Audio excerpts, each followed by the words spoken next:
नमस्कार, स्वागत आहे तुम्हा सर्वांचे माझ्या यूट्यूब चॅनलमध्ये। आज आपण पाहणार आहोत बिर्याणीपेक्षाही टेस्टी लागणारा असा सोयाबीन पुलाव। हा सोयाबीन पुलाव बनवण्यासाठी जास्त काही साहित्यही लागत नाही, अगदी घरगुती साहित्यातच बनवून छान होतो आणि शिवाय टेस्टही एकदम बिर्याणीसारखी टेस्ट देतो हा पुलाव। एकदा नक्की बनवून पहा आणि रेसिपी कशी वाटली कमेंट करून नक्की सांगा। इथं घेतले आहेत मी 1 वाटी सोयाबीन वडे आहेत हे। तुम्ही तुमच्या आवडीनुसार लहान मोठी साईज घेऊ शकता। इथे मीडियम साईजचे घेतले आहेत मी। गरम पाणी करून घेतलं आहे, त्या पाण्यामध्येच मी सोयाबीन वडे टाकलेले आहे। 10 मिनिट ठेवणार आहे मी गरम पाण्यामध्ये। त्यामध्ये थोडंसं मीठही टाकलेलं आहे। सोयाबीन वडे छान फुललेले आहेत। आता गरम पाण्यातून ते काढून घ्यायचे आहेत आणि सोयाबीन मधलं पूर्ण पाणी आपल्याला पिळून काढायचं आहे। थोडंही पाणी राहिलं नाही पाहिजे त्यामध्ये। छान सोयाबीन पिळून घेतलेलं आहे। त्यावरती थोडंसं दही टाकलं आहे मी। पोहे खायच्या चमच्याने 2 चमचे दही टाकलेलं आहे। त्यावरती लाल मिर्च पावडर टाकली आहे अर्धा चमच आणि हळद पावडर अर्धा चमच टाकली आहे आणि चवीनुसार मीठ टाकलेलं आहे। छान मिक्स करून घ्यायचं आहे आणि अर्ध्या तासासाठी हे असं झाकून ठेवायचं आहे आपल्याला। थोडीशी कोथिंबीर चिरून टाकायची आहे आणि असंच अर्ध्या तासासाठी झाकून ठेवणार आहे आपण इथं। तर चला आता पुढची तयारी पाहूया।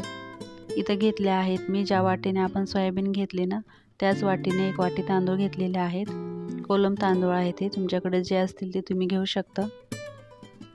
तांदूळ स्वच्छ 2 पाण्याने तर धुवून घेणार आहे मी। 1 वाटी सोयाबीनसाठी 1 वाटी तांदूळ घेतलेले आहेत। तांदूळ स्वच्छ धुवून साईडला ठेवून देत आहे मी इथं। एका कुकरमध्ये तेल घ्यायचं आहे। इथे थोडे खडे मसाले घेतलेले आहेत मी, शहाजिरा, तेजपत्ता, दालचिनी आणि 1 विलायची, 2 लवंग आणि 1च मिरा घेतलेल्या आहेत मी इथं। छान तेलामध्ये परतून घ्यायचं आहे, जास्त नाही परतायचं, थोडंच परतायचं आहे। त्यामध्ये हिरवी मिरची टाकायची लगेच। हिरवी मिरची टाकली की त्यामध्ये लगेच मीडियम आकाराचे 2 कांदे इथं मी बारीक चिरून घेतलेले आहेत, ते छान परतून घ्यायचे आहेत तांबूस रंगावरती। त्यामध्ये टोमॅटो टाकायचा आहे। टोमॅटो थोडं जास्तच घेतलेला आहे।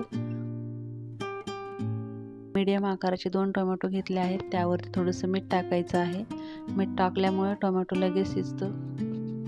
टोमॅटो छान शिजलेला आहे। त्यामध्ये अद्रक लसूण पेस्ट टाकत आहे मी। अद्रक लसूण पेस्ट छान परतून घ्यायची आहे। अद्रक लसूण पेस्ट छान परतून झाली की लगेच त्यामध्ये हळद पावडर अर्धा चमच टाकत आहे। बारीक करून घेतलेला मसाला आहे हा। दालचिनी, तेजपत्ता, शहाजिरं बारीक करून घेतलेला आहे मी खलबत्त्यामध्ये आणि त्यामध्ये अर्धा चम्मच लाल मिर्च पावडर टाकलेली आहे आणि सुहाना बिर्याणीचा मसाला आहे हा। 10 रुपयाचं पॅकेट आहे हे, पूर्ण पॅकेट टाकलेलं आहे मी एक। छान टेस्ट लागते त्याच्यामुळे। मसाले छान कमी गॅसवरतीच परतून घ्यायचे आहेत। मसाले छान परतून झाले, त्यामध्ये आपल्याला सोयाबीन वडे टाकायचे आहेत आणि ही प्रोसेस खूप महत्त्वाची आहे बरं का। सोयाबीन वडे तेलामध्ये छान परतून घ्यायचे आहेत।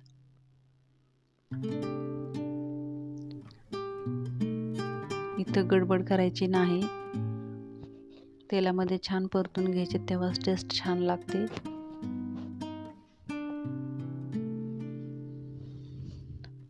चांगला 2 मिनिट मी इथं परतून घेतलेला आहे। त्यानंतरच त्यावरती तांदूळ टाकून घेत आहे आपण स्वच्छ धुवून ठेवलेले।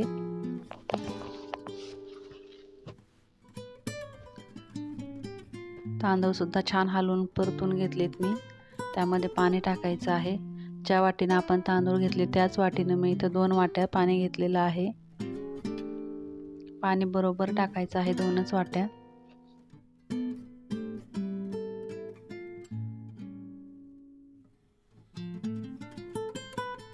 त्यामध्ये थोडंसं मीठ टाकायचं आहे चवीनुसार।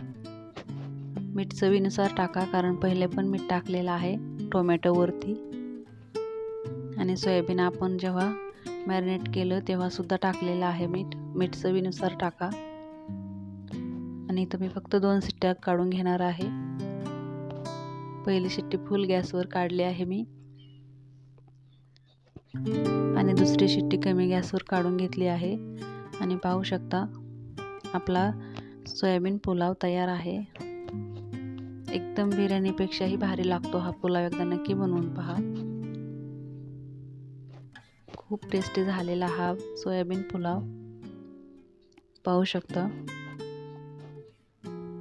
तर कशी वाटली रेसिपी नक्की कमेंट करून सांगा आणि चॅनलवरती नवीन असाल तर सबस्क्राईब करा।